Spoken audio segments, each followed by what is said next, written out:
దేవుని పరిశుద్ధ నామములకు మొదటిగా స్తుతులు స్తోత్రాలు తెలియజేస్తున్నాను. ఇక్కడ కూడి వచ్చిన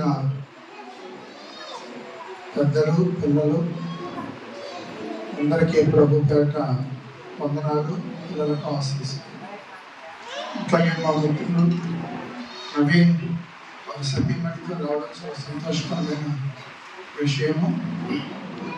అట్లాగే మా బంధువులు, మా చెల్లెళ్ళు, మా తమ్ముడు జయరాజు, లిల్లీ, షారోన్, లిల్లీ, రోజా రావడం మంచిది. దానికి మా కోడలు గారు చివరిలో ఆ గురించి కొన్ని మాటలు చెప్పడం నాకు కొంచెం ప్రోత్సాహకరంగా ఉంది. ఇది నేను ఒక్కడినే చేసిన పని కాదు. నా వెనక మరొక స్త్రీ ఉంది, ఎవరో కాదు, నా భార్య. దేవుడికి స్తోత్రం. హల్లెలూయా. ప్రతి మగవాడి విజయం వెనక ప్రతి మగవాడి విజయం వెనక ఒక ఆడది ఉంటుంది. ఎవరు ఉన్నారా నాశనం అయిపోతారు.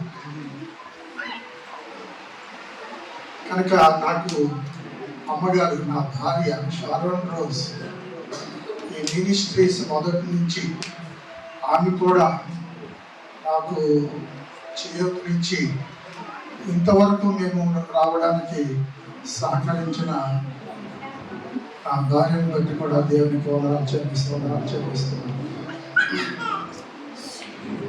ఈ క్రిస్మస్ ఆరాధన చాలా ఘనంగా ఏర్పాటు చేయడం జరిగింది. హేలీని, రెజీనాను, హేలీ ఫ్రెండ్స్ అర్జున్, మిగతా వాళ్ళ పేరు తెలియదు. అట్లాగే ముఖ్యంగా విజయ్, నాకు కొంచెం కనిపించరా, అత స్తంభమన్నా జరుపు, నువ్వన్నా జరుపు.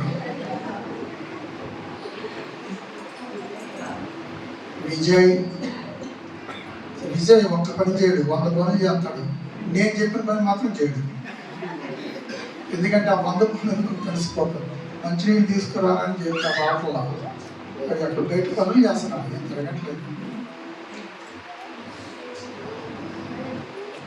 అట్లాగే సంఘస్థులు మీరందరి కృషి వల్ల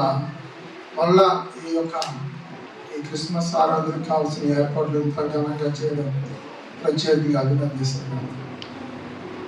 నా గురించి మీరు చేస్తున్న ప్రార్థన సహాయాన్ని కొనసాగించండి. సంఘస్థులు అప్పుడప్పుడు మాట్లాడుతుంటా ఫోన్లో. ఇక సరళంగా వచ్చింది, సరళ వచ్చింది. పైగా రండి, మీకు ఎందుకండి ఈ పనులని అంటారు. ఎందుకండి అక్కడ మీటింగ్లు, ఎందుకండి, రెస్ట్ తీసుకోండి, ఏది బాగున్నారు కదా అంటారు.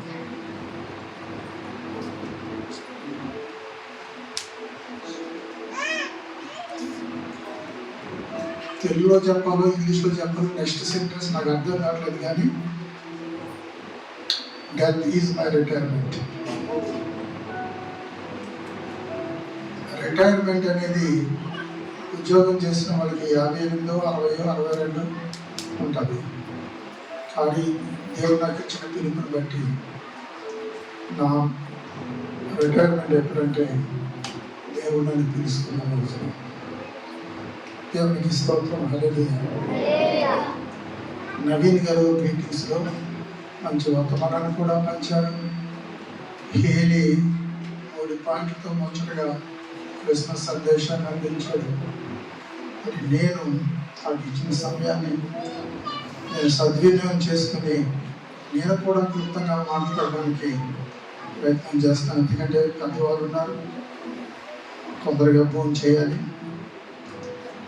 అట్లాగే పిల్లలకి క్రిస్మస్ గిఫ్ట్స్ ఉన్నాయి, వృద్ధులకు చీరలు ఉన్నాయి. మన మధ్యలో అతిథిగా వచ్చిన వారి చేతుల మీదుగా అవి అందజేయబడతాయి. చివరిలో క్రిస్మస్ను మనం ఈరోజు ఈ రీతిగా జరుపుకుంటున్నాం. బైబిల్లో అనేకమైన మర్మములు క్రిస్మస్ గురించి, క్రీస్తు పుట్టిక గురించి, దేవుని సంకల్పము, తన కుమారుడైన యేసు క్రీస్తును ఈ భూలోకానికి పంపడంలో దేవుని ఉద్దేశం ఏమై ఉన్నదో కూడిన వచనాలు కానీ, ప్రవచనాలు కానీ, వాక్యాలు కానీ ఆది కాండంలోనూ ఉన్నాయి, క్రొత్త నిబంధనలు పాత నిబంధనలోనూ ఉన్నాయి, క్రొత్త నిబంధనలోనూ ఉన్నాయి. ఇప్పుడు నవీన్ గారు చాలా విషయాలు కొత్త నిబంధనలు చెప్పారు. ఏది కూడా మరి క్రొత్త నిబంధన నుంచి కొన్ని విషయాలు చెప్పి క్రిస్మస్ సందేశాన్ని వారు అందజేశారు. నేను కొంచెం భిన్నంగా పాత నిబంధనకి వెళ్తాను, ఓల్డ్ టెస్టిమెంట్కి. అక్కడి నుంచి క్రిస్మస్ అనేది దేవుని సంకల్పం. ఈ sending is only begotten sun to this earth.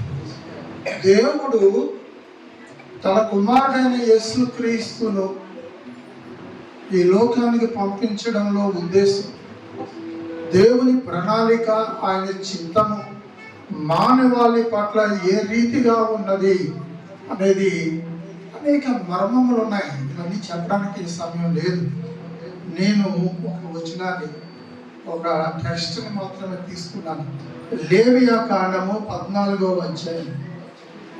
లేవియా కాండము 14వ అధ్యాయము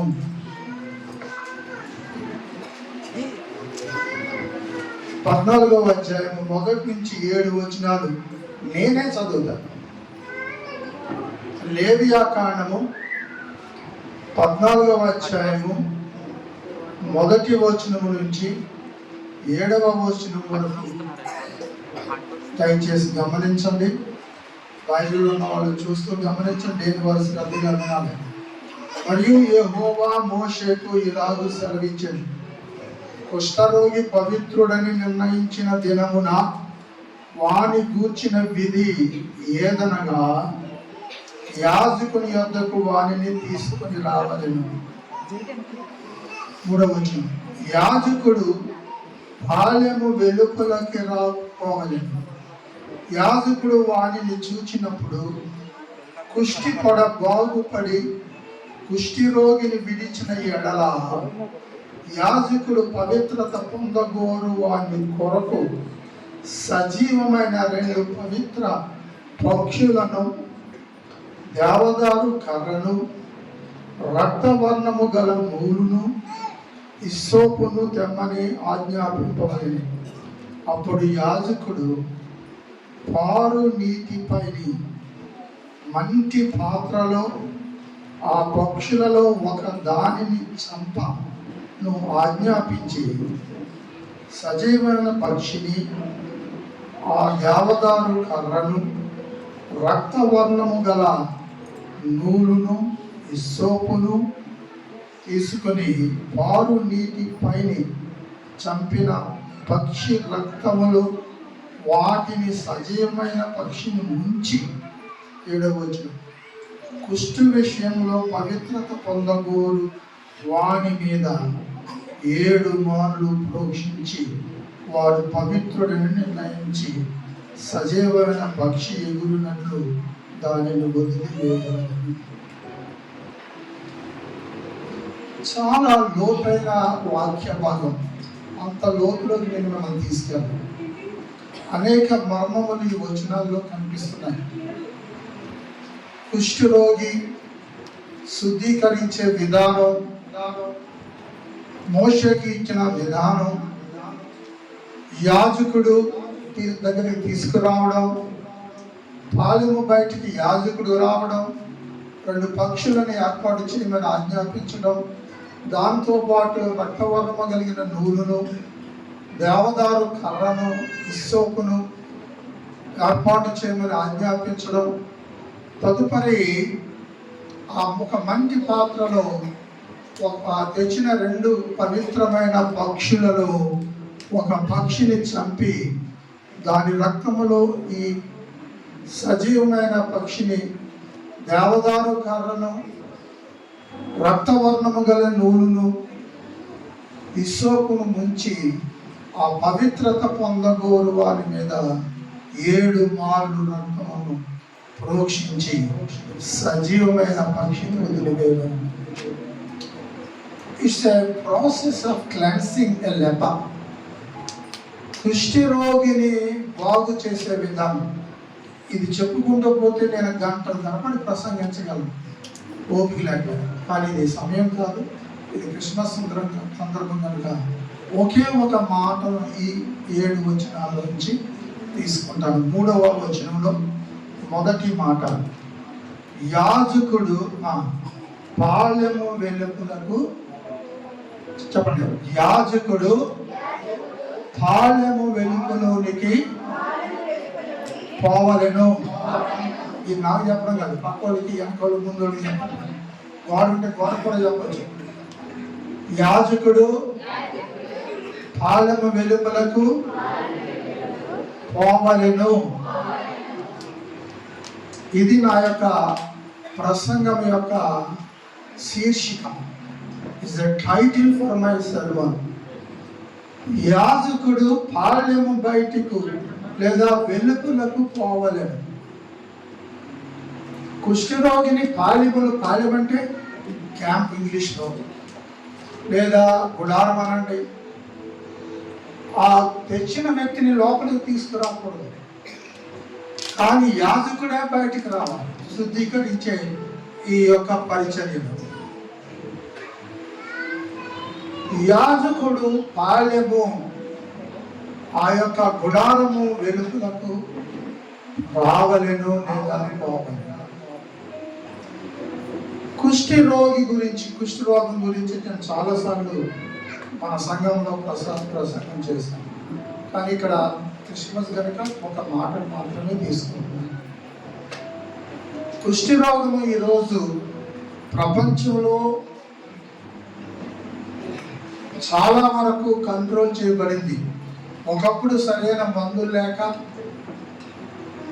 మెడికల్ సైన్స్ డెవలప్మెంట్ లేనప్పుడు కుష్ఠరోగము బాగా ప్రబలిన బైబిల్ కాలం అనండి, మన కాలంలో కూడా వారిని బయట వెలుపల, ఊరు బయట వారిని క్యాంపుల్లో లేదా కాలనీస్గా పెట్టేవారు.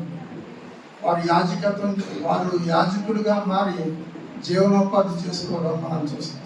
కుష్ఠరోగిని ఎవరు ప్రేమించరు, ఎవరు హత్తుకోరు, భార్య కూడా దగ్గర తీసుకుంది. ఎందుచేతనంటే అది కురూపం. ఆ వ్యక్తి ఆ క్రిములు చేతులు కాళ్ళు తినేస్తాయి. సరైన వైద్యం తీసుకోకపోతే అది కాళ్ళు, శరీరం అంతా కృషించిపోతుంది, చనిపోవడానికి అవకాశం. ఈనాడు మనం గమనిస్తే ప్రపంచంలో కుష్ఠరోగం పూర్తిగా నివారణ ఉందంటే ఇంకా నివారణ లేదు. స్టాటిస్టిక్స్ ప్రకారం గణాంకాలు చూస్తే మనము ఎక్కువగా ఆఫ్రికా ఖండం అనండి, ఆఫ్రికా దేశాలనండి, ఆసియా దేశాలనండి, ముఖ్యంగా మన భారతదేశంలో ఈ కుష్ఠరోగం ఇంకానూ ప్రబలుతూ ఉన్నది. సంవత్సరానికి గణాంకాలు చెప్పిన మాట ప్రకారంగా, సర్వే ప్రకారంగా 2 లక్షల పైచిలుకు కుష్ఠరోగులు ఈ ముఖ్యంగా ఆఫ్రికా ఖండంలోను, ఆసియా ఖండంలోను ఈ కుష్ఠరోగం ప్రభుత్వం. అడ్వాన్స్డ్ కంట్రీగా మనం భావిస్తున్న అమెరికా లాంటి దేశాలు 55-56 రాష్ట్రాలు ఉన్నాయి. ఆ దేశంలో కూడా సంవత్సరానికి కనీసం 100 మందికి కుష్ఠరోగం వస్తున్నట్టుగా గణాంకాలు తెలుస్తున్నాయి. కుష్ఠరోగము మహాభయంకరమైనది. పైగా అది అంటువ్యాధి. కుష్ఠరోగము అంటువ్యాధి. ప్రధాన లక్షణం ఏంటంటే కుష్ఠరోగానికి అది స్పర్శ ఉండదు, ఆ శరీరానికి స్పర్శ ఉండదు. నేను ఎప్పుడు మా సంఘస్థులకి ఒక కథ చెబుతూ ఉంటాను. ఇక్కడ కొంతమంది సంఘస్థులు ఇతరులు కూడా ఉన్నారు కనుక వారి కోసం ఈ కథ మళ్ళా రిపీట్ చేస్తున్నాను. ఒక భార్యాభర్తలు క్రైస్తవులే ఒక బహిరంగ సువార్త కూడికలకు వెళ్ళారు. వారికి కుర్చీల్లో పక్కనే కూర్చున్నారు, మిగతా వారందరూ ఉన్నారు. అంతకుముందు ఆదివారం నాడు పాస్టర్ గారు ఈ కుష్ఠరోగం గురించి ప్రసంగం చేశారు. పైగా ఆయన బాగా నొక్కి చెప్పింది ఏంటంటే కుష్ఠరోగం వచ్చిన వాళ్ళకి స్పర్శ ఉండదని. సరే, ఈలోగా ఏం జరిగిందంటే ఇక్కడ కార్యక్రమం నడుస్తుంది, ఆ సువార్త కూడిక, ఆ బహిరంగ సభలు నడుస్తున్నాయి. ఈలోగా భర్తకి దొంగ పుట్టింది. కుడికాలు ఏమైందమ్మా? దొంగ పడుతుంది. ముందేమో దోమ అనుకున్నాడు, కానీ అది అక్కడ దోమలు అనేది లేదు. ఆ కుడి వైపునే భార్య కూర్చుంది. ఈయన ముందు దాన్ని గోక్కున్నా సరే అది ఆయనకు గోక్కుంటున్నట్టు స్పర్శ లేదు. ఫాస్ట్ గారి ప్రసంగం గుర్తొచ్చింది. అమ్మో, ఎంత గోకినా నాకు స్పర్శ లేదు, నాకు కుష్ఠరోగం వచ్చేసింది అని భార్యతో అన్నాడు. ఏమే, అరగంట నుంచి నాకు స్పర్శపోయింది, నా కుడికాలు ఎంత గోక్కున్నా నేను గోక్కున్నట్టే నాకు అనిపించట్లేదు, అసలు ఏ స్పర్శ లేదు అనగానే భార్య అన్నదే, సచ్చినోడా, నేను అక్కడి నుంచి నా ఎడంకాలు గోకుతున్నావురా, ఏదో ప్రేమతో గోకుతున్నావు అనుకున్నాను, కానీ నీకు ఇట్లాంటి పిచ్చి ఆలోచన వస్తుంది అనుకోలేదు అని ఆమె హెచ్చరించారు. ప్రియమైన సంగస్తులారా, స్పర్శ లేని రోగం భయంకరమైన రోగం. కుష్టి రోగం ఇక్కడ మనం చదవబడిన వాక్యాన్ని నేను తాకుతున్నాను, ప్రయత్నం చేస్తున్నాను. ఇంకొక 5 నిమిషాలు లేదా 6 నిమిషాల్లో ముగిస్తాను. ఈ కుష్టి రోగి ఆత్మీయంగా చూస్తే పాపికి సాదృశ్యంగా ఉన్నాడు. కుష్టి రోగము పాపానికి సాదృశ్యంగా ఉన్నది. కుష్టి రోగము భయంకరమైన రోగం. అది విడిచిపెడితే పోదు, అది తగులుకుంటే పోదు. ఈనాడు పాపం కూడా ఫ్యాషన్ అయిపోయింది. చాలా మంది పాపము చాలా బాహాటంగా చేస్తున్నారు. పాపం అని తెలిసిన సంఘము దాన్ని వ్యతిరేకిస్తుంది, చట్టము వ్యతిరేకిస్తుంది, ముఖ్యంగా బైబిల్ దాన్ని ఖండిస్తుందని తెలిసిన పాపమును బాహాటంగా చేసేవాడు డెలిబరేట్ సిన్నర్స్. కనుక ఈ పాపము భయంకరమైంది. ఒకసారి దానికి అలవాటు పడితే అది ఫ్యాషన్గా మారిపోతుంది. ఈ రోజున ఈ కుష్టి రోగము, it is a symbol of sin. ఈ లెపర్, ఈ కుష్టి రోగి పాపికి సాదృశ్యంగా ఉన్నాడు. ఇప్పుడు 3వ వచనంలో యాజకుడు ఏమన్నా అనుకున్నాం మనం, పాలెము వెలుగులకు పోవలెను. అహరోను ఉన్నాడేమో ఆ సమయంలో. అహరోను యాజకుడిగా ఉన్నప్పుడు, మోషే నాయకుడిగా ఇశ్రాయేలీయులకు దేవుడు ఏర్పాటు చేసినప్పుడు దేవుడు ఇచ్చిన విధానం. ఇప్పుడు యాజకుడు సరే లోపలికి తీసుకురండి అని ఆజ్ఞాపించకూడదు. ఎందుకంటే వాడికి తగ్గింది లేదో నిర్ధారణ చేసుకోవాలి. లేకపోతే మిగతా వాళ్ళకి ఆ పాపం అనే కుష్టి రోగము అంటుకునే ప్రమాదం ఉంది. కనుక బాల్యము బయటికి రావాలని యాజకుడు. ఈ అహరోను యాజకుడుగా ఉన్న సమయంలో ఈ యాజకుడు ఎవరు అంటే మన దేవుడైన యెహోవా. దేవునికి స్తోత్రం. The priest is a symbol of God. పాపిని పాపము నుంచి విడుదల చేయడానికి దేవుడు దిగి వస్తే ఆయన తేజస్సును మానవుడు తట్టుకోలేడు కనుక ఒక కుమారుడుగా అవతరించాడు. ఇన్కార్నేషన్. దేవుడు కుమారుడుగా ఉద్భవించాడు. It's incarnation of Jesus. ఆయనో దేవుడు, ఈయనో దేవుడు, పరిశుద్ధాత్మ దేవుడు, ముగ్గురు దేవుడు కాదు. It's all incarnations of one God. డివినిటీకి, దైవత్వానికి యెహోవా, ఆయన కుమారుడైన యేసుక్రీస్తు, ఆ తర్వాత ఈ లోకానికి పంపబడిన పరిశుద్ధాత్మ దేవుడు. They're all just knots of one thread. ఒక తాడుకి 3 ముళ్ళు ఎలా ఉంటాయో అటువంటిగా తాడు ఒకటే. God is one. దేవునికి స్తోత్రం. హల్లెలూయా. ఇప్పుడు యాజకుడు బయటకు వచ్చాడు. పాలెము అనగా పరలోకము. పాలెము లేదా ఆ యొక్క గుడారము దేనికి సాదృశ్యంగా ఉంది? పరలోకమునకు సాదృశ్యంగా ఉంది. He left the camp and came out. ఆయన పరలోకమును విడిచిపెట్టి కుమారునిగా అవతరించి ఈ భూలోకానికి వచ్చాడు. దేవునికి స్తోత్రం, హల్లెలూయా. 1 తిమోతి 1 అధ్యాయము 15వ వచనం ఒకసారి చూద్దాం. 1 తిమోతి 1 అధ్యాయము 15వ వచనం. పాపులను రక్షించుటకు క్రీస్తు యేసు లోకమునకు వచ్చునని వాక్యము నమ్మదగినది. అక్కడ రాద్దాం. యేసు క్రీస్తు పాపులను రక్షించడానికి వచ్చిననే మాట నమ్మదగినది. ఆయన లోకమునకు వచ్చాడంటే మరో లోకం నుంచి వచ్చినట్టు.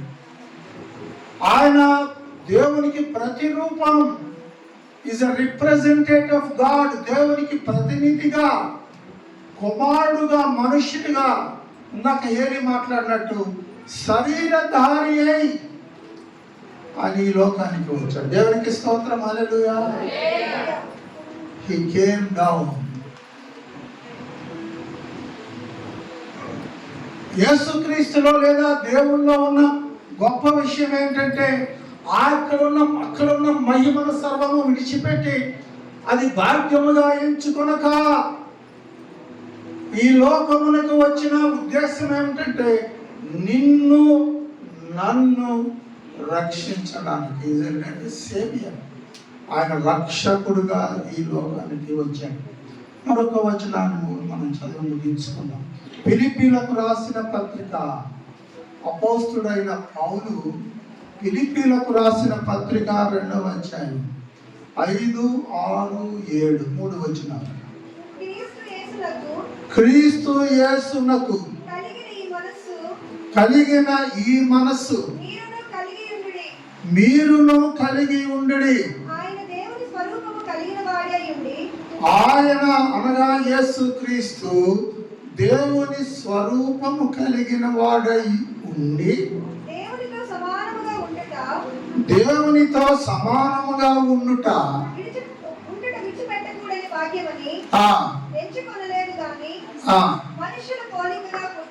మనుషుని పోలికగా పుట్టి దాసుని స్వరూపమును ధరించుకుని తన్ను తానే రిక్తునిగా, రిక్తం అంటే ఎంటీగా, ఏమీ లేకుండా చేసుకోండి, తన్ను తానే రిక్తునిగా చేసుకున్నాడు. దేవుడు పాలెము బయటకు వచ్చేసాడు. ఎప్పుడైతే దేవుడు పాలెం బయటకు వచ్చాడో, పరలోకాన్ని విడిచిపెట్టాడో, తన కుమారుడిగా అవతరించి ఆయన దాసుడుగా మనకి ఏమీ లేకుండా ఈ లోకానికి వచ్చాడు. కడు పేదవాడిగా ఈ లోకానికి వచ్చాడు. ఆయన ఎక్కడ పుట్టాడో మనకు తెలుసు. ఆ యొక్క పశువుల పాకలో, స్మెల్లీ ప్లేస్, ఆ యొక్క దుర్గంధం అతి భయంకరంగా ప్రబలుతున్న ప్రదేశంలో ఆ పశువుల తొట్టులో ఉంచబడ్డాడు. ఆయన పరిస్థితి ఆ జననము రోజు దేవుడు ఎంతగానో తగ్గించుకున్నట్టుగా మనం చూస్తాం. ఆయన చాలాసార్లు చెప్పాడు, నక్కలకు గొర్రెలున్నా కానీ నన్ను మనుష్య కుమారుడు తలదాచుకునేటకు స్థలము లేదు. I have no place to hide my head. But birds and the foxes, పక్షులకు, నక్కలకు వాళ్ళకి నివాసాలు ఉన్నాయి. అనేమి ఈ లోకంలో ఉన్నప్పుడు ఆయన మనుషుడిగా పుట్టిన దైవత్వాన్ని చివరి వరకు ఆయన కనపరిచాడు. శిలువ మరణం మనకు తెలుసు. ఆయన ఎంతో భయంకరమైన శిలువ మరణాన్ని పొందుతున్నప్పుడు పలికిన 7 మాటలలో ఒక మాట ఈ సందర్భంగా గుర్తు చేసుకుంటాం. తండ్రి, వీరేమి చేయుచున్నారు, వీరు ఎరుగురు కనుక వాట్ ఏ ఫర్గివింగ్ గాడ్. అంత వేదన, బల్లెపు పోటు, ముళ్ళ కిరీటం, రక్తము, రుధిరము కాలువల వలె ప్రవహిస్తున్న ఆ భయంకరమైన పరిస్థితులు, ఆ కొయ్య యెరూషలేము పట్టణములు ఆ మోయించినప్పుడు ఆయన అనేక మార్లు తొట్టిల్లినట్టుగా మనం చూస్తాం. Still he love. తండ్రి వీరేమి చేస్తున్నారు, మనకు చిన్న బాధ ఎవరైనా పెడితే, ఇవాళ మా సంఘం చిన్నగా స్టార్ట్ చేస్తాం.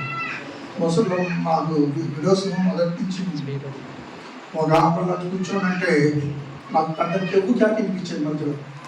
ఎవరో అంత గట్టిగా అరిసారు. నేను చూస్తే ఎవరో అంట ఆవిడ చేతి మీద కాలు పెట్టిందంట.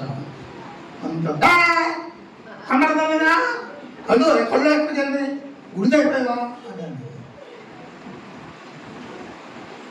చిన్న బాధకే అంత పెద్ద పెద్ద రామాంతం చేస్తానే. మన స్వరంలో అత్యధికమైన భాగానికి వెళ్ళిపోతాం, శిఖరాగ్రానికి వెళ్ళిపోతాం తిట్టడానికి. మనకు బాధ వస్తుంది. ప్రభు కలిగిన వేదన వర్ణనాతీతం. ఆ సమయంలో కూడా ప్రభు తండ్రి వీరే చేస్తున్నాడు, వేరే కూడా కనుక ప్రియమైన సమస్యలను నేను ముగిస్తున్నాను. దేవుడు పాయలను విడిచి బయటికి వచ్చాడు. ఆయన పరలోకాన్ని విడిచి బయటకు వచ్చాడు నిన్ను నన్ను రక్షించడానికి. కుష్టి అనే పాపము నుంచి మనకు విడుదల, కుష్టి రోగిగా ఉన్న మనలను పవిత్రులుగా చేసే పరలోక రాజ్యానికి వారసులుగా చేయడం అనేది దేవుని సంకల్పం. దేవుడు ఈ మాటను మన వెనుకలో దీవించు. ఆమేన్. ఒకసారి